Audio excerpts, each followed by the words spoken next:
ญายักษ์สีเมืองเนาะทุกคนเนาะนี่ถือกระบองอยู่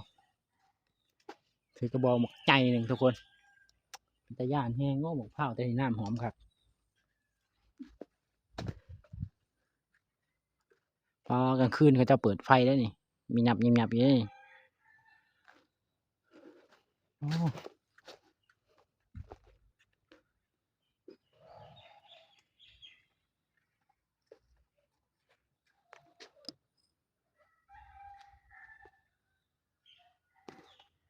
เนาะแล้วจากนั้นเขาก็ไปกันต่อแล้วบาดนี่ได้ขึ้นมานี่ก็ไปต่อแล้วบาดนี่อันนี้สิเป็นปูนเนาะเพิ่นเฮ็ดคือไม้ดิเตือเขามาเหิงพวดแบบท่องเที่ยวเขาไปนี่ได้ไปตลอดแม่นไปต่อไปคลิปหลายทางเนี่ยเนาะไปต่อไปเบิ่งสัตว์เนาะพี่น้องเนาะสัตว์ป่าเพิ่นสิมีสัตว์ป่าให้เบิ่งอีกเนาะนี่กวางบ่หรือพานเนี่ยไปเบิ่งใกล้ๆกันเนาะไปกันเลยโอ้ไก่กินเป็ดบ่แม่นไก่กินเขียดนี่ฮะสิมาเบิ่งสัตว์ป่าทุกคนอยู่หาเบิ่งยากนะเขตเท่านี้เนาะมีหยังแน่นกยูงนกยูงนกยูงกับฟ้านเนาะนี่ยักอันนี้ทุกคนนกยูงไก่ขวานั่นเด้ทุกคนเห็นบ่ตัวฟาน2 ตัวเนาะนอนอยู่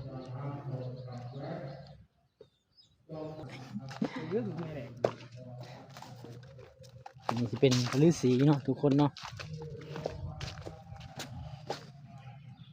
นี่คารวะทางห้องเต้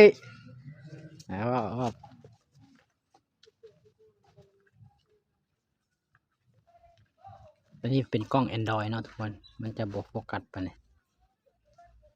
มาเบิ่งวิวทั้งนี้เนาะบัดนี้เนาะทุกคนเนาะไปเพิ่นว่าวิวงามแห้งเหมือนว่า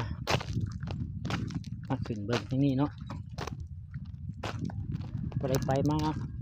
ไปมาทั้งนี้ก็อย่าลืมแวะเด้อ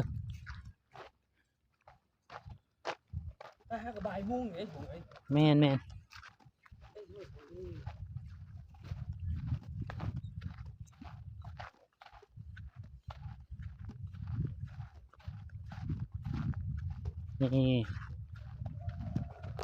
ดีเนาะทุกคนแต่สิเป็นโรงงานจักโรงงานอย่างบ่โฮงกับโบคือกัน